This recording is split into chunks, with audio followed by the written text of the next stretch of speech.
Come on, I just want to make sure. Trust me, Andie, the 30-year-old began, looking at her boss now. I've done it. Whatever it is, I swear I've done it. We're going to pull this wedding off with such beautiful precision that no one will be able to guess we only had a month to do it in. Andie nodded, moistening her lips, forcing herself to relax. I know. Really, I do. And she knew she'd already asked her most valued employee to double and triple check the details too many times to count. They were ready to go. I'm just nervous with this one. It's a big deal. A very big deal. Failing could mean losing her aunt's property, and she had a very bad habit of failing when it counted most. I know, darling. Just try to relax. Everything will be okay. Kayla pushed the folder over to Andie and shot her a questioning look. Anything else before I go? I need to head out front to greet our guests as they arrive. Andie shook her head and forced air deep into her lungs. They were going to do this, and everything was going to be fine. I think we're good. We're ready to go. Okay, then, let's get this party started. Kayla stood and moved past the 12-person table, heading for the door. She glanced back over her shoulder. You coming out? As official hostess, Andie should go, but right then the thought of greeting a happy June bride did nothing for her. She'd rather head over to the bar and spend some quality time behind the counter.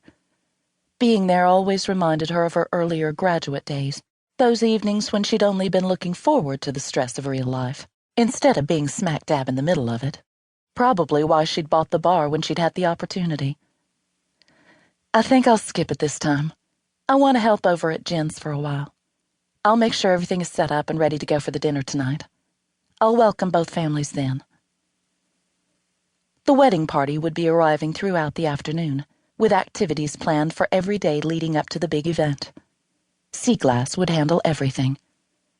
What they didn't provide themselves, they made off-site arrangements for, and would play host at many of the events. The goal was to make everyone feel as if they were the only priority. Personalized attention was the backbone of the business, and though it was at times exhausting, Andie was proud of what they'd accomplished.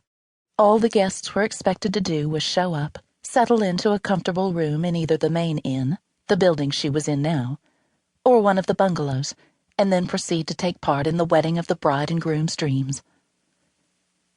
Kayla poked her head back inside the kitchen.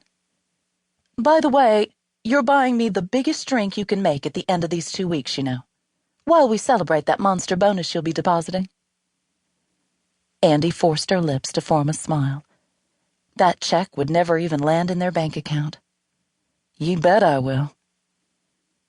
Kayla disappeared, and Aunt Jenny gave Andie a quick hug. You did good, child.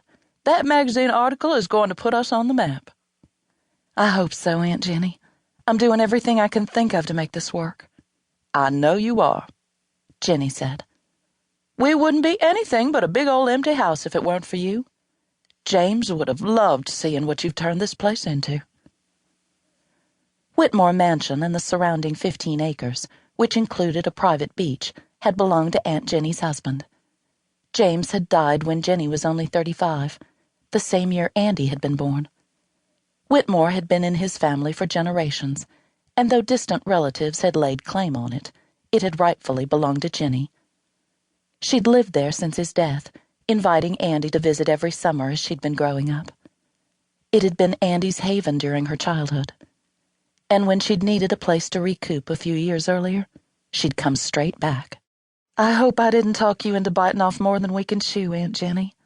Some days I worry that it's all going to come crashing down on us. You know what I always say. Andie nodded. She did, though she wasn't sure she believed it herself. It's all up to the fates. That's right, sweet girl. Whatever happens is meant to happen. Jenny reached over and tapped a finger on the closed folder. And that means with this wedding, too. She gave a little nod, the natural twinkle in her eyes dimming to serious. I'm going out front with Kayla. Why don't you familiarize yourself with our impending company? I will, Aunt Jenny, thanks. That had been next on her list of tasks.